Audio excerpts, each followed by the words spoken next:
Virat Kohli 2008 IPL சீசன்ல ஆரம்பிச்சு 2024 வரைக்கும் விளையாண்டுட்டு வர்றாரு. ஆர்சிபி டீம் இவரை 15 கோடிக்கு ஏலத்துல எடுத்திருக்காங்க. ஐபிஎல்ல 241 மேட்ச் விளையாடி இருக்காரு. மொத்தமா 7466 ரன் எடுத்திருக்காரு ஐபிஎல்ல மட்டும். இதுல 660 பவுண்டரிகளும் 242 சிக்ஸர்களும் அடங்கும். இவரோட ஐபிஎல்ல ஹையஸ்ட் ஸ்கோர் பாத்தீங்கன்னா 113 ரன்ஸ்.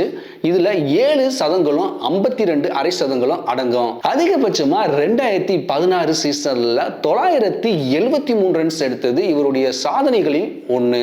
இதுவரைக்கும் ஐபிஎல் சீசன்ல கப்பே வாங்காத 3 டீமுகள்ல ஆர்சிபியும் ஒண்ணு. திறமையான பல வீரர்கள் இருந்தும் ஆர்சிபி கப்பு வாங்காதது எல்லோருக்கும் வருத்தமா தாங்க இருக்கு. சவுத் ஆப்பிரிக்காவுக்கு எப்படி வேர்ல்டு கப் வாங்குறதுக்கு ராசி இல்லையோ அதே போல ஐபிஎல்ல ஆர்சிபிக்கு கப்பு வாங்குறதுக்கு ராசி இல்லைன்னு சொல்றாங்க. அதை இந்த முறையாவது முறியடிக்குமா ஆர்சிபி?